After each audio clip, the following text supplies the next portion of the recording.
A Treatise of Satan's Temptations. By Richard Gilpin. A Discourse of the Malice, Power, Cruelty and Diligence of Satan. First part of Chapter 11. That lust darkens the mind. Evidences thereof. The 5 ways by which it doth blind men. First, by preventing the exercise of reason. The ways of that prevention: 1. Secrecy and tempting, Satan's subtlety therein. 2. Surprisal. 3. Gradual entanglements. That Satan doth entice us by stirring up our lust, hath been discovered.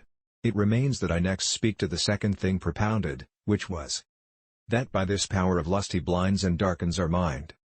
That the lusts of men are the great principle upon which Satan proceeds in drawing on so great a blindness, as we have spoken of, I shall briefly evince from these few observations. 1. First, from the unreasonableness and absurdity of some actions in men, otherwise sufficiently rational. He that considers the acts of Alexander, in murdering Callisthenes, for no other crime than defending the cause of the gods, and affirming that temples could not be built to a king, without provoking a deity. And yet this so smoothed, if Quintus Curtius represent him right, that he seemed to flatter Alexander with an opinion of deification after his death. Whosoever, I say, shall consider this cruelty, will condemn Alexander as blind and irrational in this matter, and yet no other cause can be assigned hereof, but that his lust after glory and honor darkened his reason. The like may be said of his killing Hephaestion's physician, because he died.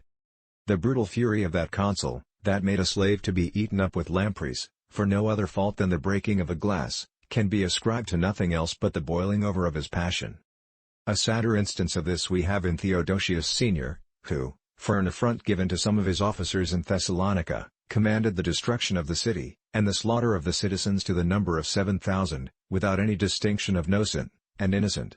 This blind rage the historian notes as the fruit of violent and unbridled lust, in a man otherwise just and gracious. Thousands of instances of this nature might be added. But 2. Secondly, if we consider the known and visible hazards to life and estate, and, that which is more, to that part of them which is immortal, upon all which men do desperately adventure, upon no other ground or motive than the gratifications of their lusts, we may easily conclude that there is a strange force and power, in their passions to blind and besot them. And this, notwithstanding, is the common practice of all men, where grace, as the only eye salve, doth not restore the sight. The heathens in all these practices of filthiness and folly, recorded, in Romans 1:29, they had so far a discovery of the danger, if they had not imprisoned that truth in light and unrighteousness, verse 18, that they knew the judgment of God, that they which commit such things, are worthy of death, verse 32. Yet, notwithstanding, the vanity of their imaginations, influenced by lust, darkened their hearts so much, that they did not only do these things, of so great vileness and unspeakable hazard, but had pleasure in those that did them. 3. Thirdly, the blinding power of lust is yet more remarkable, when we see men glorying in their shame, and mounting their triumphal chariots, to expose themselves a spectacle to all, in that garb of deformity, which their lusts have put them in. It is a blindness to do any act against the rules of reason, but it is a far greater blindness for men to pride themselves in them. What have the issues of most wars been, but burning of cities, devastations of flourishing kingdoms, spilling the blood of millions, besides all the famine and other miseries that follow? Yet these actions, that better beseem tigers, lions, and savage brutes, than men of reason, are honored, with the great triumphant names of virtue, manhood, courage, magnanimity, conquest, etc. If the power and humor of their lusts of vainglory and revenge had not quite muffled their understandings, these things would have been called by their proper names of murder, cruelty, robbery, etc. And the actors of such tragedies, instead of triumphal arches and acclamations of praise, would have been buried under heaps of ignominy and perpetual disgraces, as prodigies of nature, monsters of men, and haters of mankind. 4. Fourthly, but there is yet one evidence more plain and convincing. When our lusts are up, though reason offer its aids to allay the storm, yet the wisest of men, otherwise composed and calm, are so far from taking the advantage of its guidance, that oftentimes they trample upon it and despise it, and as if lusts, by some secret incantation, had made them impenetrable, they are not capable of its light and conduct, and can make no more use of it, than a blind man can do of a candle. To this purpose, let us observe the carriage of disputants.